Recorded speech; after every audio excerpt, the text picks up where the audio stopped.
Matthew and Jessica came rushing down the hallway and stopped just shy of the front door.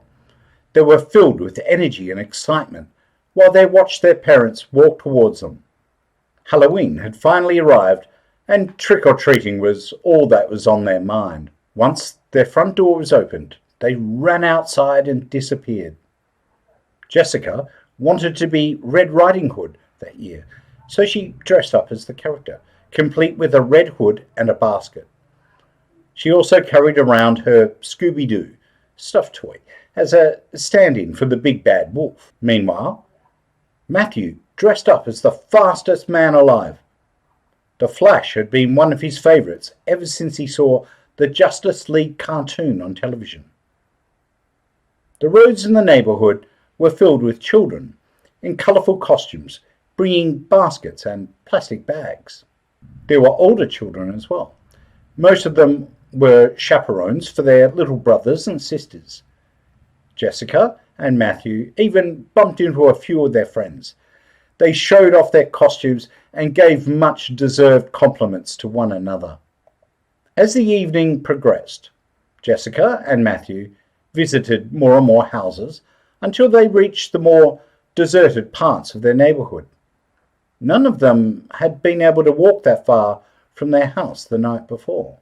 While they were strolling, Jessica saw something that made her stop abruptly. The sweet delicacies rustled inside when the basket shook at the sudden halt in motion. She grabbed Matthew by the arm to get his attention. When she had his attention, she pointed to a house that seemed empty and said, "Was there always a house here?" Matthew saw the house and began to question whether or not he had seen the house before. They passed by that street on their way to school, so surely he would have noticed. But that night he wasn't sure if it was. The house in front of them looked old and time-weary. Instead of clean-cut grass, weeds had sprouted in its place. The lack of light inside made it seem like the house was empty. Both of them felt curious but equally scared. They both shared a look which telegraphed that they thought of the same thing without saying a word. They gave each other a nod and approached the house together. The wooden floors creaked as they stepped onto the front porch. The door was full of cobwebs, and Matthew had to pull some away from the doorknob. He turned the knob and found that it was unlocked. The door creaked as it slowly opened. Before they could enter the house, something appeared in front of them and said, "Hello." They immediately ran away from the house screaming. They both stopped when they were far enough from their house to catch their breath. Jessica felt her heart beat so fast she thought it would leap out of her chest. Matthew looked at his little sister and asked her if she was okay. She nodded and told him that they needed to go home. He noticed something was missing and asked Jessica where Scooby was. Jessica gasped in horror when she realized that she had dropped Scooby back at the creepy old house. Both of them knew that they were going to have to go back there and get it. They tiptoed their way across the front lawn, making sure they weren't making any noise that would alert whoever was inside the house. They looked around the front porch for the toy, but were unable to find it. Then someone behind them said, "Are you looking for this?" They turned around and were left speechless when they saw him. He was a small boy. He wore a plaid shirt and pants with suspenders. He appeared normal, except that he had a pumpkin for a head. Matthew grabbed the chair on the front porch and was ready to use it as a weapon, while Jessica hid behind her older brother. "Give us Scooby back, or I'll hit you with the chair." "I'm not kidding," he said shakily.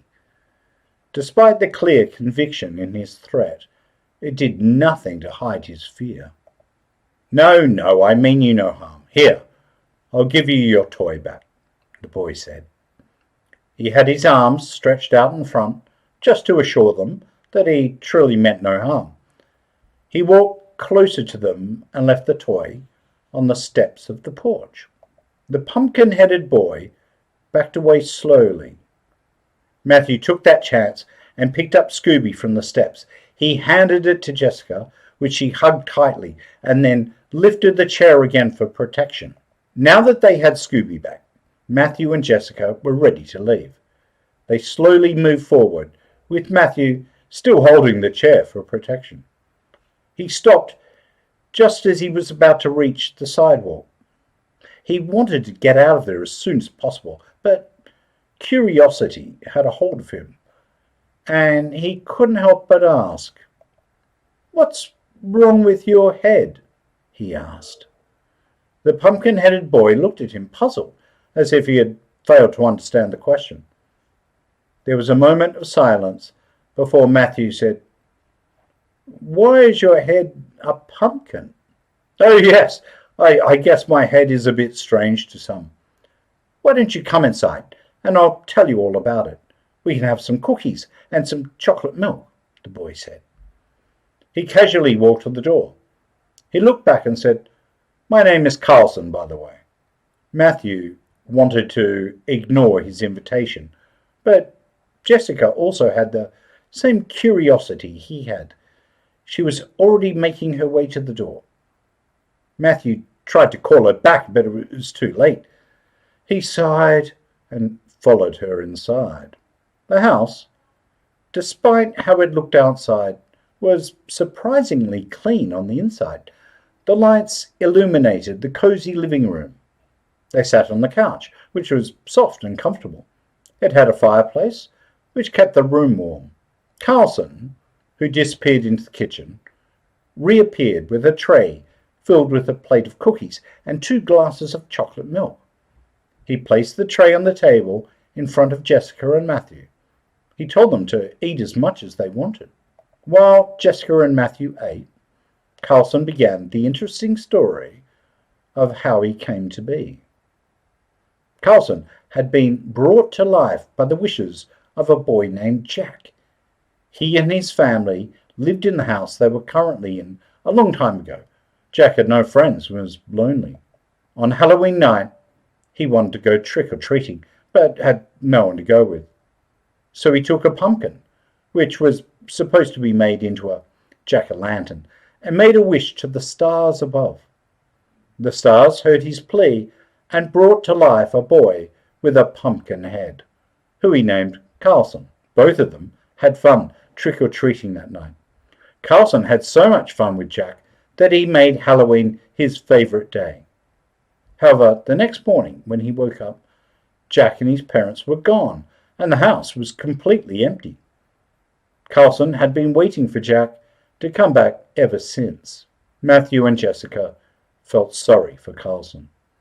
Matthew especially felt bad for threatening to hit Carlson with a chair.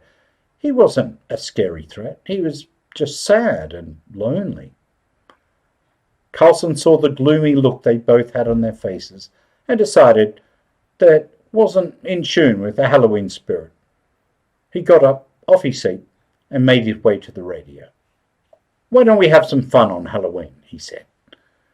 Carlson turned on the radio and started dancing.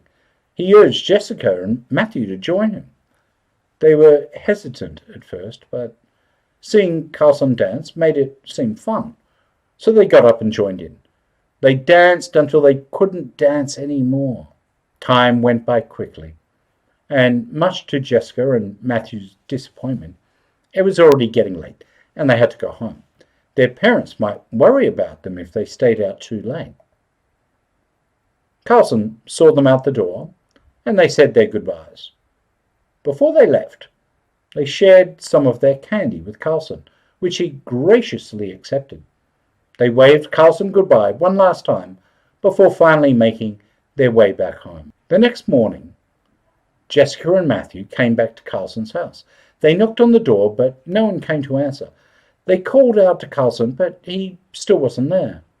They tried turning the doorknob and found that it was open. They entered the house and found a lone pumpkin on the table. On top of it was a note. Matthew picked up the note. On the note, the words, "Until next Halloween," were written on. Jessica and Matthew left the house feeling sad that they didn't get to see Carlson again. They kept Carlson's note and treated it as a promise. They came home that day looking forward to next Halloween, when they could spend another night with Carlson, the living pumpkin. The end.